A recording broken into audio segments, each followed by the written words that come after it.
Hello एमर्स, एक बार पुनः हम लोग आ गए हैं अपने chapter alcohol phenols and ether में लेक्चर नंबर 2 को लेके। तो जैसा कि हम लोगों ने इसके पहले ही बहुत सारी चीज़ें देख ली थी, अब हम आगे की ओर बात करेंगे।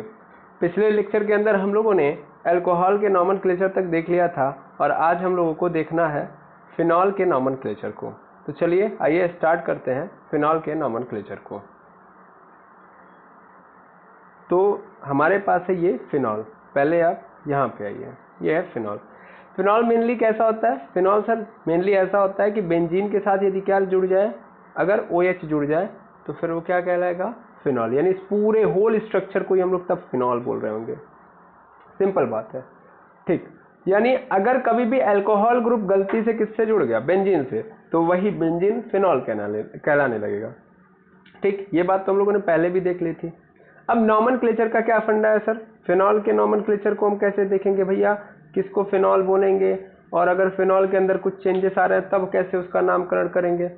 तो बड़ा ही आसान है, ध्यान से समझिएगा। फिनॉल मतलब ऐसा स्ट्रक्चर, अभी देखा भी आप लोगों ने, और एक बार और देख लीजिए। यहाँ पे है OH, लग गया OH, दैट मीन्स इसी को हम क्या बोलेंगे? फिनॉल।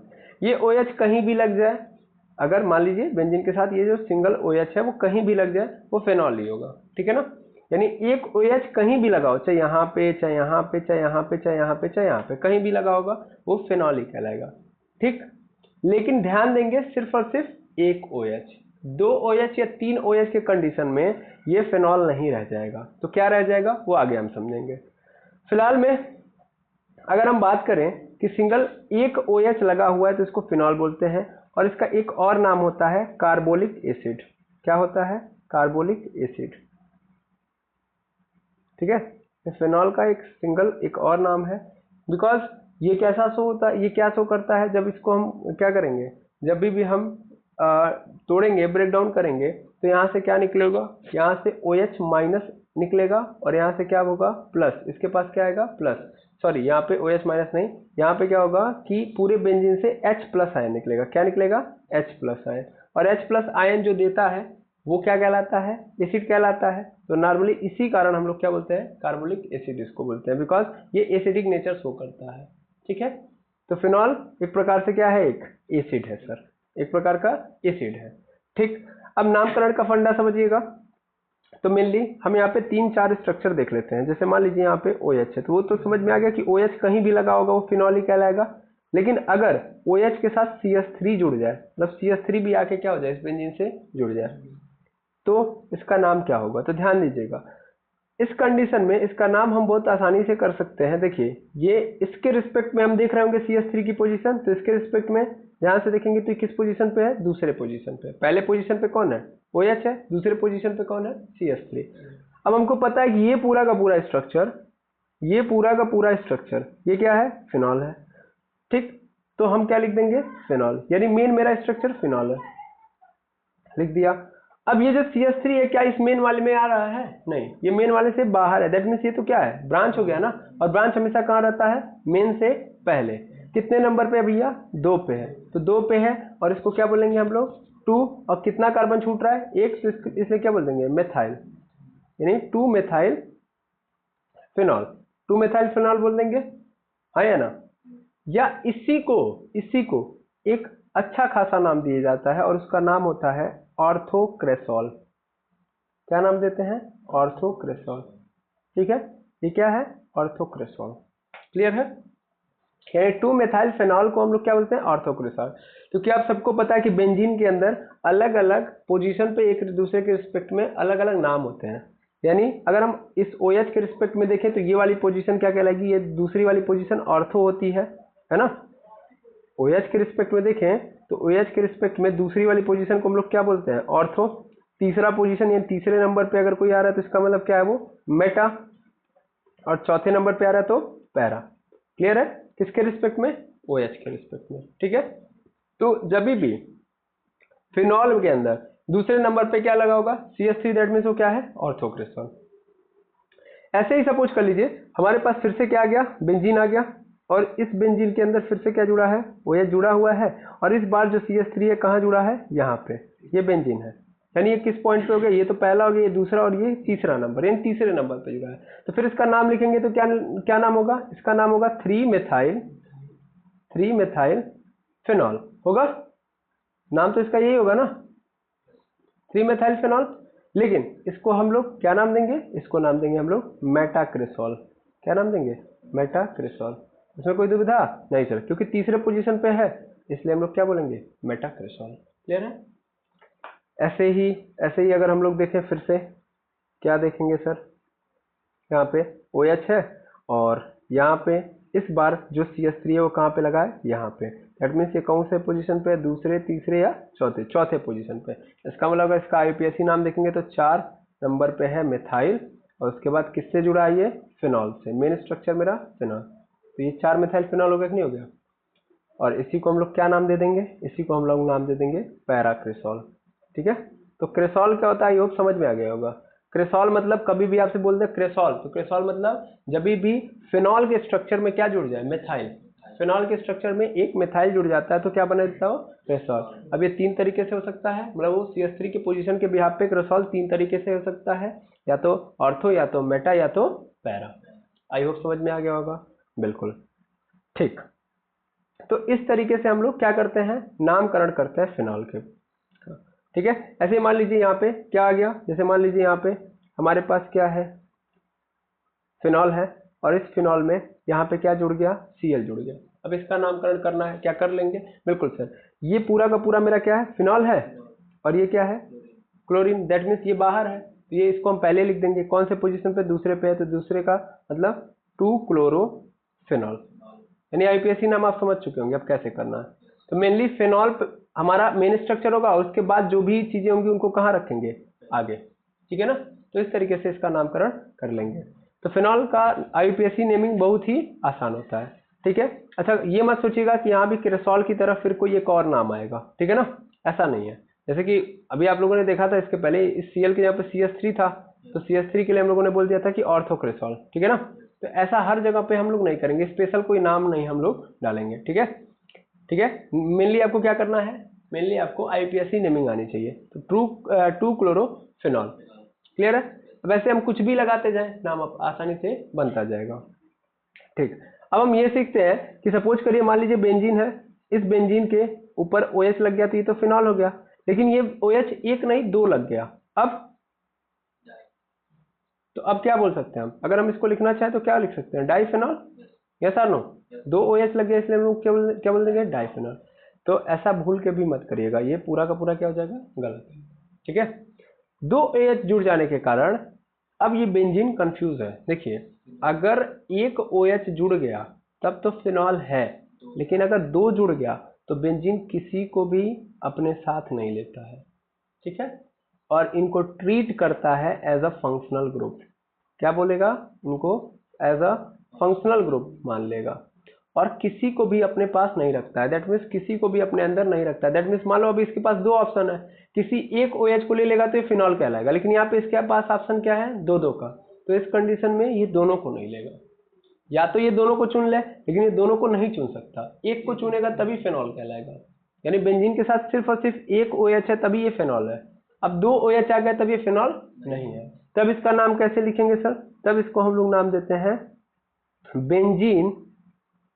ये क्या है, ये पहला है, ये दूसरा नंबर है, इसका मतलब यहाँ पे लिखेंगे 1,2 और डाईऑल।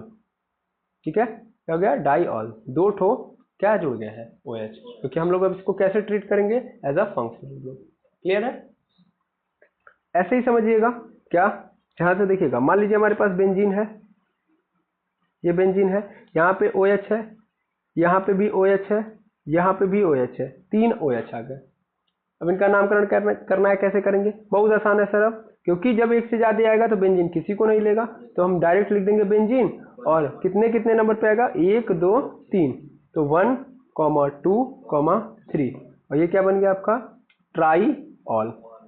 ठीक है, इसका IUPAC नेमिंग हो गया। क्लियर है। तो ऐसे चीजें चल रही होंगी फिनॉल के अंदर। हाँ, ट्राईऑल। ठीक है। तो आई होप समझ में आ गया होगा कि इनका नामकरण कैसे करना है। बहुत ईजी है।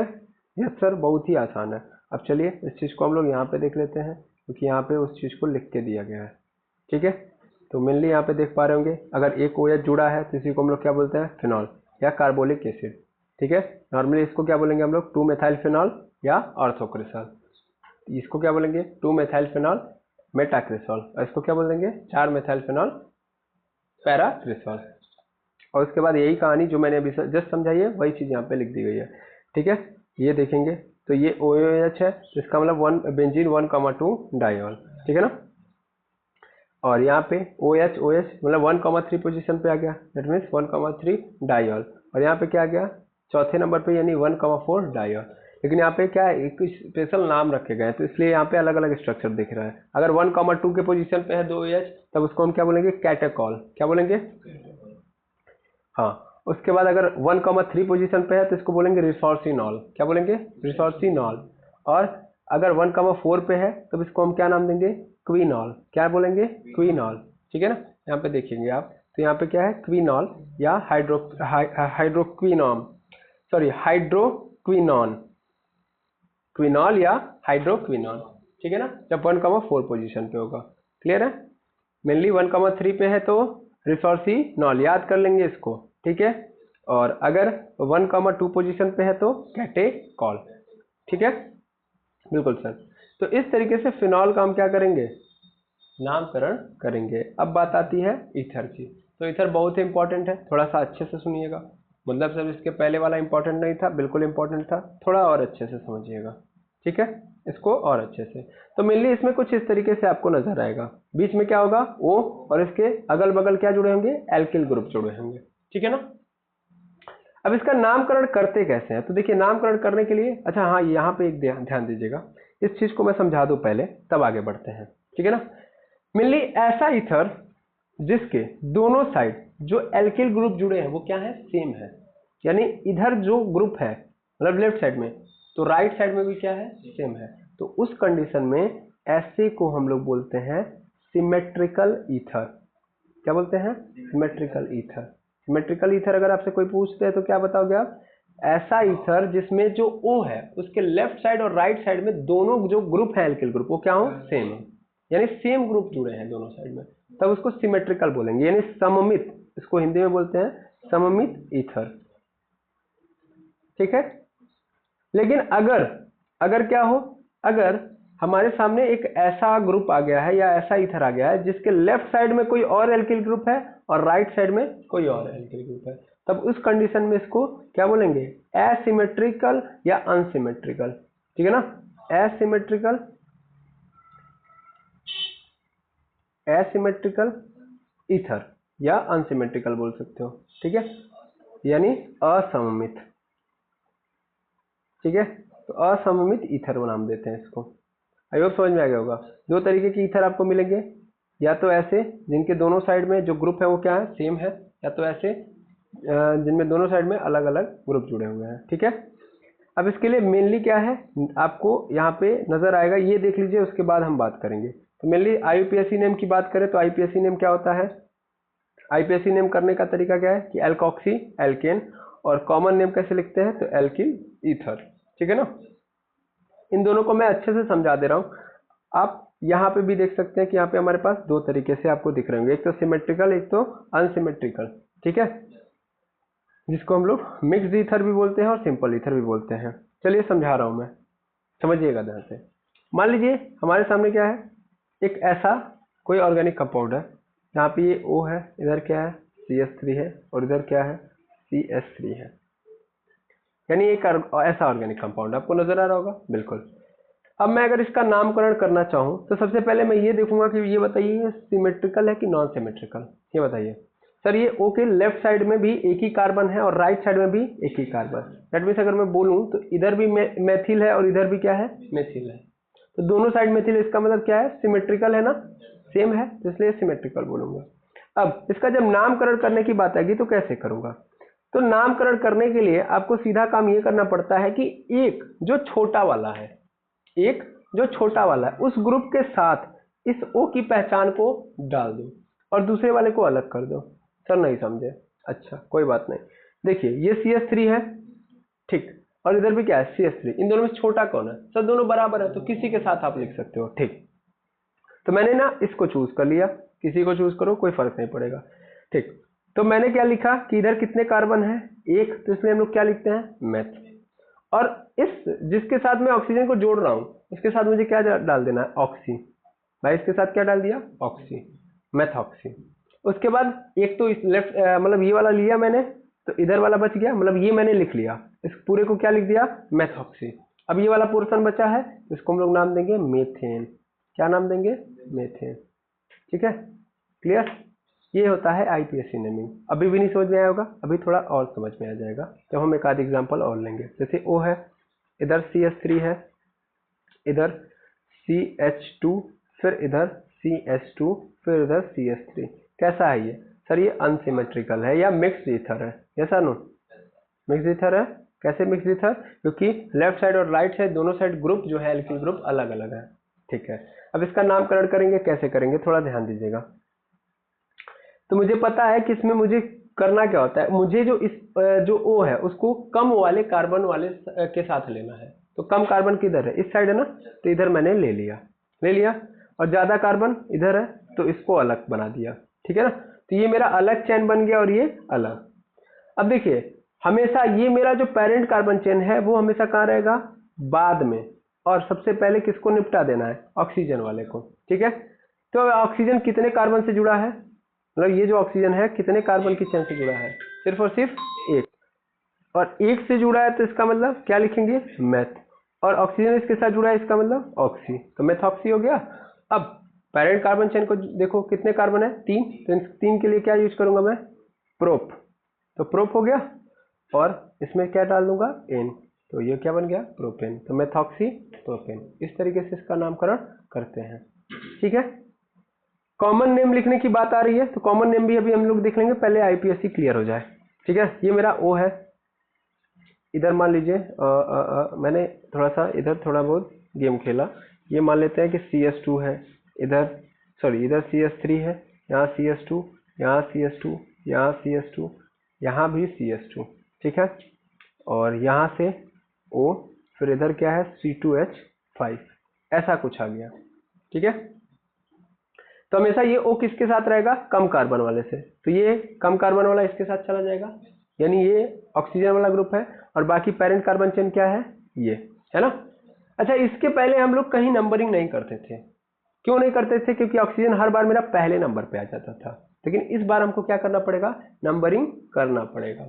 अब नंबरिंग किधर से करेंगे, जिधर से पहले आए, तो दोनों साइड से पहले जिधर से भी करोगे सेम नंबर पे मिलेगा, तो ये 1 2 3 4 5 3 पे मिल गया हमको, तो मैं सबसे पहले 3 लिखूंगा, और सबसे पहले मैंने बताया इसको निपटाना है। कितने कार्बन से जुड़ा हुआ है ये, 2, इस बार C2H5 है, दैट मीन्स 2, तो इसका मतलब क्या लिखूंगा, एथ, और ऑक्सीजन इसके साथ जुड़ा है, इसका मतलब ऑक्सी, एथॉक्सी। और पेरेंट कार्बन चेन के अंदर नंबर ऑफ कार्बन एटम 5, तो 5 के लिए हम लोग क्या यूज करते हैं, पेंट और एन, पेंटेन, खत्म। तो इसको क्या बोलेंगे, 3 एथॉक्सी पेंटेन। आई होप समझ में आ गया होगा। ठीक है, ऐसे और देख लेते हैं एक आध, ताकि चीजें टफ ना हो। जैसे हमारे पास फिर से एक स्ट्रक्चर आ गया, C2 CS3, यहाँ पे CS3 CS2, फिर CS2, फिर CS2, फिर CS2, फिर CS2, और मैंने यहाँ पे O, फिर यहाँ पे C2 C3H7। ठीक है ना, कुछ इस तरीके का स्ट्रक्चर ले लिया। पेरेंट कार्बन चेन तो यही बनेगी, ठीक, और ये क्या बनेगी, मेरी ब्रांच बन जाएगी। अब इसको पहले लिख दो, क्योंकि कम कार्बन इसमें है ना, तो इसमें 3 है, तो इसलिए क्या लिखूंगा मैं, कितने नंबर पे आ रहा है, पहले ये तो लिख दो भाई, तो ये आ रहा है इधर से काउंटिंग करेंगे मैं, इधर से, तो 1 2 पे मिल रहा है, 3 4 5 6 ऐसे कर लो, लेकिन 2 मिल गया, काम खत्म। 2 पे मुझे मिल रहा है कौन, 2 पे मुझे मिल रहा है सर 3 कार्बन है, तो इसका मतलब प्रोप, और ऑक्सीजन जुड़ा है, इसका मतलब propoxy. Total number of carbon atom 6, 6 के लिए हम लोग क्या यूज करेंगे, हेक्स, और इसके साथ जोड़ देंगे एन, हेक्सेन। तो ये तो सिंपल हो गया, क्लियर है, तो 2 प्रोपॉक्सी हेक्सेन, क्लियर है। इस तरीके से इसका आईपीएससी नेम करेंगे। यही चीज यहाँ पे दी भी गई है, जो आप आसानी से समझ लोगे। हाँ, अब हम थोड़ा सा अच्छे से यहाँ पे देखते हैं। जैसे देखिएगा, ये तो हम लोगों ने अभी तक आईयूपीएससी देखा, अभी हमको क्या देखना है, अभी हमको देखना है कॉमन नेम। हमको क्या देखना है? Common name. तो चलिए कॉमन नेम भी हम लोग देख लेते हैं। मेनली आप यहाँ पे देखेंगे कॉमन नेम बड़ा आसान है। जैसे इसका हम लोगों ने देखा तो इसका क्या आ गया है, यहाँ पे मेथॉक्सीमेथेन, मेथॉक्सीमेथेन बना, और जस्ट उसके नीचे क्या है? Dimethyl ether. तो इसमें करना क्या होता है? इसमें ना टोटल, जैसे इसमें कॉमन नेम के अंदर आईपीएससी की तरह ये नहीं करना होता है कि क्या करना है कि अलग अलग करने हैं, एक एल्केन अलग, मतलब दो ग्रुप को अलग अलग रखना है। इसमें क्या करना है? जितने भी कार्बन है उन सबको क्या कर देना है? मिला देना है। ठीक है ना? सबको क्या कर देना है? एक साथ मिला के लिखना है। अब जैसे यहाँ पे मैं अगर बात करूं इस ग्रुप के अंदर, यहाँ पे यहाँ वाले पोर्शन की, तो यहाँ पे क्या है टोटल? ध्यान से देखेंगे तो ग्रुप अलग अलग मिला देने का मतलब है कि ये वाला ग्रुप अलग, ये वाला ग्रुप अलग है। दैट मीन्स इसमें कहीं भी ऑक्सीजन को किसी के साथ नहीं रखना है। समझ पा रहे ना? यानी जो ऑक्सीजन जोड़ रहे थे वो नहीं हम जोड़ेंगे, अलग अलग रखेंगे। जैसे यहाँ पे आप खुद देखिए, इधर भी मेथेन था, इधर भी मेथेन था। और मेथेन क्या है? ये क्या है? एक प्रकार से एल्किल ग्रुप है ना। मेथेन तो CH4 होता है, ये CH3 है। दैट मीन्स ये मेथिल, ये भी मेथिल। अब इसका नामकरण करेंगे तो दो मेथिल है, इसलिए हम लोगों ने क्या लिख दिया? डाईमेथिल। और इसके अंदर ग्रुप कौन सा है? ईथर, तो डाईमेथिल ईथर। अच्छा, इस वाले में आइए, इस वाले में आइए, तो नाम लिखना है इसका। तो देखिए इधर क्या हो गया? इधर तो आसानी से हो गया कि मेथॉक्सी ईथेन। आईपीएससी नेम तो आसान है, लेकिन जब इसका हम क्या लिखेंगे? कॉमन नेम, तो क्या हो जाएगा? देखिएगा एथिल, और यहाँ पे क्या है? मेथिल। देखिए ये एथिल, फिर क्या गया? मेथिल, और फिर ईथर। मैं इसको थोड़ा और आसान कर देता हूँ, यहाँ पे आपको ज़्यादा बेटर समझ में आएगा। जैसे मेरे पास है O, इधर है हमारे पास C2H5, इधर है मेरे पास C3H7, है ना? तो कितने एल्किल ग्रुप है? दो, एक तो ये और एक तो ये, है ना? दो एथिल ग्रुप है। अब इसको हम लोग क्या बोलते हैं? इसको हम लोग नाम देते हैं सर दो कार्बन, इसलिए हम लोग बोलेंगे एथिल बोलेंगे। और इसको क्या बोलेंगे? तीन कार्बन है, देखो प्रोपिल। दो एल्किल ग्रुप है, एक है एथिल और एक है प्रोपिल। क्लियर है? अब ई और पी में पहले कौन आएगा? सर ई पहले आएगा, है ना? तो पहले हम लिख देंगे एथिल, फिर लिखेंगे प्रोपिल, लिख दिया प्रोपिल, और फिर इसके अंदर ग्रुप कौन सा है? Functional group ether. बस काम खत्म, एथिल प्रोपिल ईथर, खत्म। और देख लीजिए, जैसे हमारे पास यहाँ पे O है, इधर हमने जो बनाया है, इधर हमारे पास है CH3, और इधर हमारे पास है, मतलब इधर जो ब्रांच बनी है C4H, यहाँ पे 9, C4H9। अब मुझे इसका नामकरण करना है, तो कैसे करेंगे? तो सबसे पहले इसको देखिए, ये मतलब एल्किल ग्रुप देखिए कितने हैं, तो यहाँ भी है और यहाँ भी। इसका नाम क्या है? CH3 का नाम क्या है? इसको हम लोग बोलते हैं मेथेन। क्या बोलते हैं? मेथेन, यानी मेथिल है ये कौन सा एल्किल ग्रुप है? मेथिल। और ये कौन सा है? ब्यूटिल। क्या है ये? ब्यूटिल। अब मेथिल का जो M है वो ब्यूटिल के B से पहले आएगा कि बाद में आएगा? बाद में आता है, इसलिए हम सबसे पहले किसको लिखेंगे? ब्यूटिल को। दैट मीन्स यहाँ पे क्या नामकरण होगा? कॉमन नेम है ये, तो इसको हम बोलेंगे ब्यूटिल। फिर किसको लिखेंगे? मेथिल। और इनके अंदर फंक्शनल ग्रुप कौन सा है? ईथर। तो लास्ट में क्या डाल देंगे? ईथर। आई होप आपको समझ में आ गया होगा किसका नामकरण कैसे करना है। क्लियर है? ठीक है, ये जरूर याद रखेंगे कॉमन नेम लिखते हुए कि भैया हमको अल्फाबेटिकल ऑर्डर के हिसाब से काम करना है। ठीक है ना? ईथर तो हमेशा लास्ट में होगा। ये जो एल्किल ग्रुप है दोनों के दोनों, इसमें हमको हमेशा अल्फाबेटिकल ऑर्डर का यूज करना है। क्लियर है? इस तरीके से हम इन सबका नामकरण कर रहे होंगे। ठीक, अब इसी तरीके से अगर सपोज कर लीजिए मेरे पास कैसे आ गया? क्लोज वाला आ गया। क्या आ गया? क्लोज। क्लोज में मतलब आप समझ ही पा रहे होंगे, क्लोज मतलब ऐसी चेन जो बंद हो, है ना? जैसे यहाँ पे आ गया, तो ये आप देख पा रहे हैं, ये भी आपका एक प्रकार से ईथर का ही एग्जांपल है। मैं इसको यहीं पे समझा देता हूँ जो वो लिखा है। जैसे मान लीजिए मेरे पास ऐसे कुछ स्ट्रक्चर नजर आ रहा है। चलिए एक काम करते हैं, यहाँ समझाते हैं। यहाँ पे O है, ये R है, इधर भी क्या है? R है।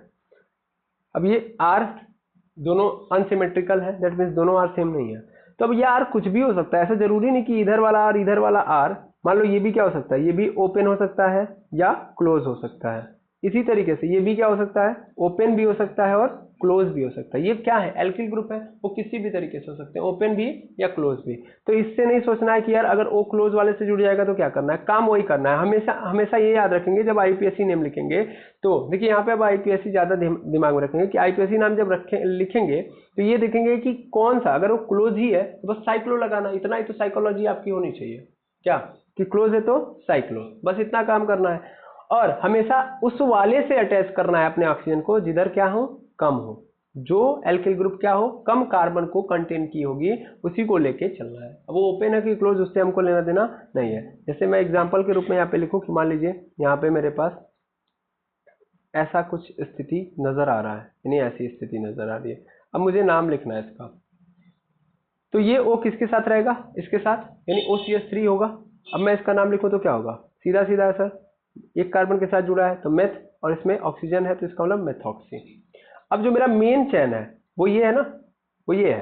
अब ये कैसा है, बंद है, तो बंद के लिए हम लोग क्या यूज करते हैं, साइक्लो। और कितने कार्बन वाला है सर, 3।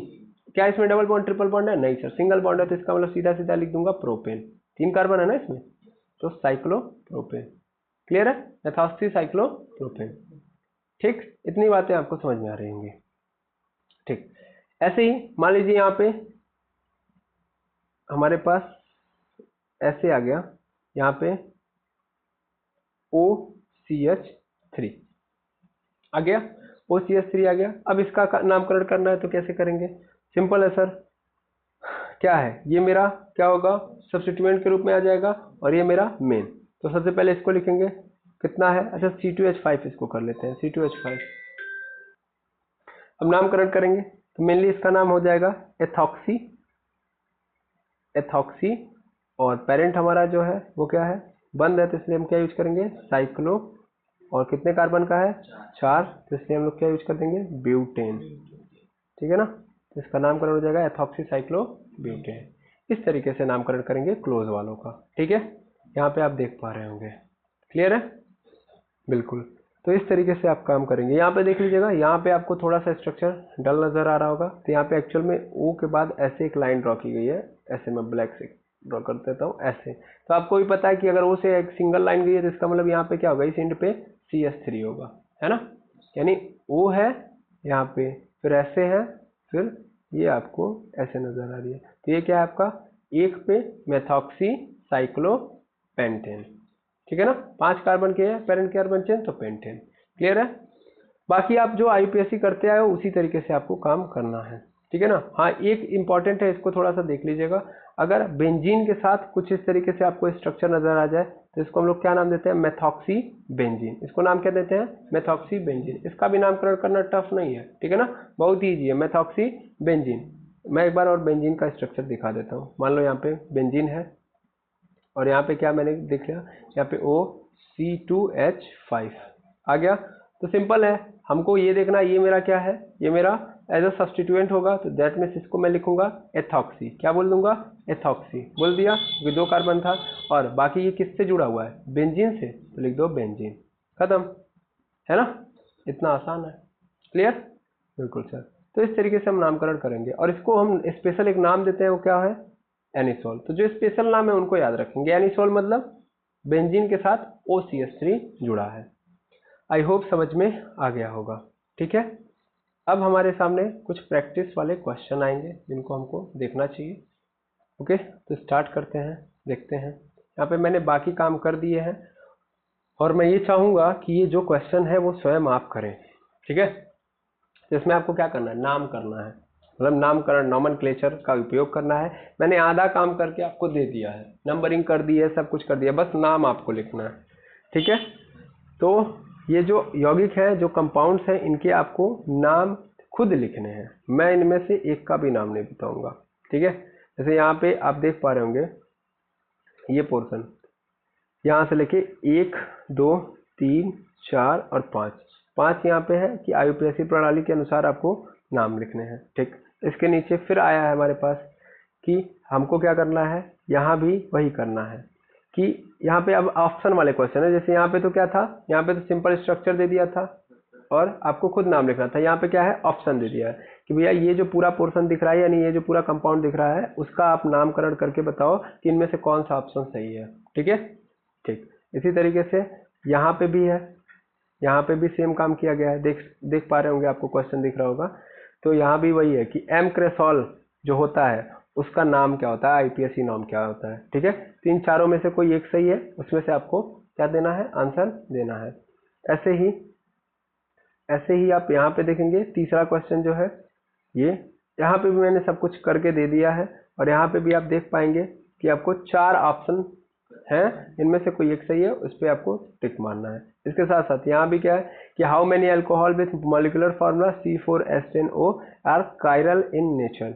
तो ये जो है इसको थोड़ा मैं समझा देता हूँ। ठीक है, क्योंकि ये आप यहाँ पे एक नया नाम आया है कायरल, स्पेशली अगर आप रेगुलर मेरे साथ पढ़ रहे होंगे तो आपको पता होगा कायरल क्या होते हैं, लेकिन फिर भी हम देखते हैं। ठीक है, तो यहाँ पे C4H10O है, इसका हमको क्या करना है, इसके अंदर हम देखेंगे कि how many alcohols with molecular formula C4H10O में कायरल कितने होते हैं। तो कायरल क्या होता है उसको मुझे समझाना पड़ेगा, मैं अभी उसको समझा दे रहा हूँ। उसके बाद हम नेक्स्ट टॉपिक पे पहुंचेंगे और नेक्स्ट टॉपिक होगा हमारा स्ट्रक्चर ऑफ फंक्शनल ग्रुप, कि भैया ये जो तीनों है कौन कौन से, अल्कोहल, फिनॉल एंड ईथर, इनका स्ट्रक्चर कैसा होता है। स्ट्रक्चर मतलब कि इनके अंदर जो ये ईथर पहले लिख दूं मैं, ईथर, इन तीनों फंक्शनल ग्रुप के अंदर जब ये कनेक्ट होते हैं तो भैया इनका बॉन्ड एंगल कैसा होता है, समझ पा रहे हैं, बॉन्ड एंगल का नेचर कैसा होता है, बॉन्ड लेंथ का नेचर कैसा होता है। ठीक है ना, तो इन सब बारे में हम लोग वो बात करेंगे इस टॉपिक के अंदर। फिलहाल में हम ये वाला क्वेश्चन सॉल्व करेंगे और बाकी के क्वेश्चन आपको एज अ होमवर्क दिए गए हैं, आप खुद करेंगे। ठीक है, और करने के बाद आप जरूर कमेंट करके आंसर देंगे। ठीक, ताकि हम ये समझ पाए कि आपको कितना अभी तक जो पढ़ाया गया वो आया या नहीं आया। ठीक है, तो चलिए इसको हम समझते हैं कायरल क्या होते हैं। तो सबसे पहले चीज समझ लीजिए कायरल किसको बोलते हैं। मेनली कायरल एटम्स को बोलते हैं, ठीक है ना, या कंपाउंड को बोलते हैं। अब क्या मतलब है, देखो यहाँ पे कई सारे शब्द आएंगे। एक तो पहला आएगा कायरल कंपाउंड, या इसी से रिलेटेड आपको बोल देगा कायरल सेंटर, या इसी से रिलेटेड आपको बोल देगा कायरल एटम। ठीक है, तो कई सारे नाम हमारे सामने कायरल वाले आएंगे। ठीक, अब मतलब क्या ये समझते हैं। तो बस एक बात समझ लीजिए, मान लीजिए कोई ऐसा एटम है, कोई भी ऐसा एटम है जिसकी हाइब्रिडाइजेशन कितनी है, sp3 है। कोई भी ऐसा एटम जिसकी हाइब्रिडाइजेशन कैसी है, sp3, और sp3 का मतलब इसका कनेक्टिविटी कितना होगा, 4, यानी 4 लोगों से कनेक्शन कर सकता है, यानी अपने आप को जोड़ सकता है।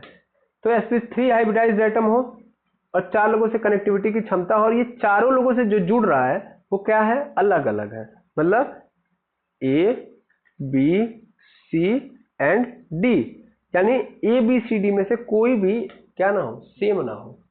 4 लोगों से जुड़ सकता है और चारों क्या हो, अलग अलग हो, एंड डिफरेंट कनेक्टिविटी हो, और कैसा हो, ये sp3 हाइब्रिडाइज्ड एटम हो। तो उस कंडीशन में ऐसे ही एटम को हम लोग क्या नाम देते हैं, कायरल एटम बोलते हैं। इसको ही हम लोग क्या बोलेंगे, कायरल एटम। अब कायरल एटम जो होते हैं वही किसका निर्माण करते हैं, कायरल कंपाउंड का। यानी किसी कंपाउंड के अंदर यदि कायरल एटम है तो वो क्या बना देगा, कायरल कंपाउंड। ठीक है, और इस एटम के अराउंड सभी जो ग्रुप्स होंगे या सभी के सभी जो मतलब कंपाउंड होंगे, सॉरी, तो पूरा का पूरा कंपाउंड होगा इसी एटम के अराउंड चल रहा होगा। तो इसलिए इसी एटम को हम लोग क्या बोलेंगे, कायरल सेंटर बोलेंगे। क्या बोलेंगे, कायरल सेंटर। और अगर ये एटम कायरल सेंटर बनाता है तो हम लोग क्या बना देते हैं, यहाँ पे स्टार के थ्रू रिप्रेजेंट करते हैं कि ये क्या है, कायरल सेंटर है। जैसे मैं एक एग्जांपल के थ्रू समझा रहा हूँ आपको, कि मान लीजिए यहाँ पे है CS2, फिर ये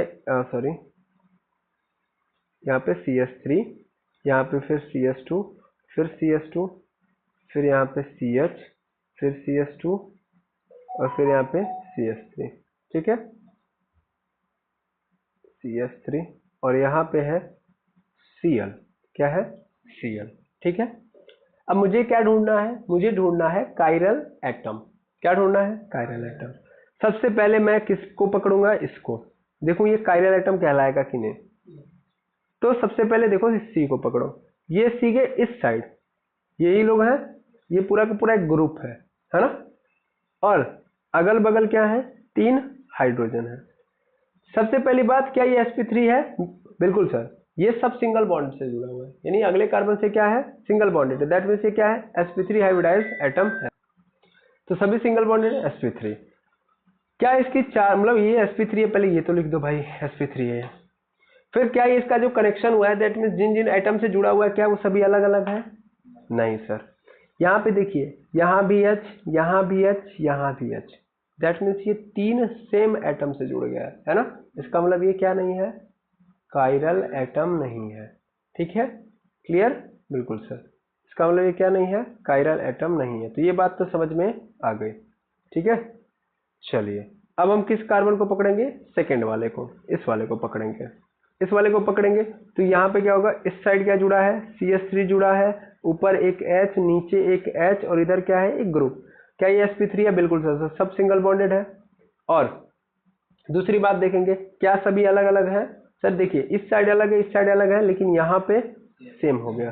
चारों अलग अलग होने चाहिए, लेकिन इसके पास 2 सेम हाइड्रोजन आ गए। इसका मतलब ये भी क्या नहीं है, कायरल नहीं है।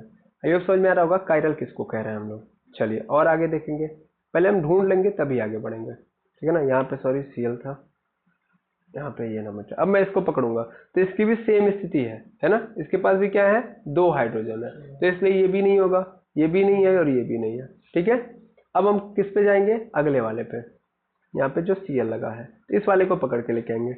इसका देखेंगे तो नीचे क्या है, H मान लेता हूँ, ऊपर क्या लगा है, Cl। इस साइड क्या है, इस साइड है C2H5 है ना, और इस साइड क्या है, इस साइड है C3H7 है ना। ध्यान से देखिए तो इसके चारों अलग अलग हैं, है ना, इधर C2H5, इधर C3H7, ऊपर Cl, नीचे हाइड्रोजन। क्या कहीं भी सेम नजर आ रहा है? सेम ग्रुप है ही नहीं सर, सेम ग्रुप नहीं है। और क्या ये sp3 है? बिल्कुल सिंगल बॉन्डेड है सर। इसका मतलब ये sp3 भी है और चारों कनेक्टिविटी डिफरेंट डिफरेंट है, 4 डिफरेंट डिफरेंट कनेक्टिविटी रखा है ना। तो इसका मतलब ये क्या है, कायरल एटम है। तो यहाँ पे क्या मान लूंगा मैं, स्टार। और ध्यान से देखिए क्या इसने बना दिया, इस पूरे कंपाउंड को कन्वर्ट कर दिया कि नहीं कर दिया, अपने सेंटर के बिहाफ पे।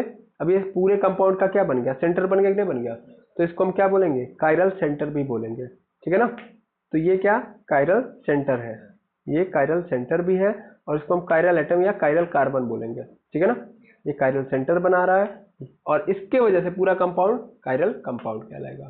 ठीक है, तो आई होप ये आइडिया समझ में आ गया होगा कि क्या इसका अर्थ है कायरलिटी का। ठीक है, तो वैसे ही जो हमारे पास क्वेश्चन है, ठीक है, कि लिखा है कि how many alcohol with molecular formula C4H10O are chiral in nature.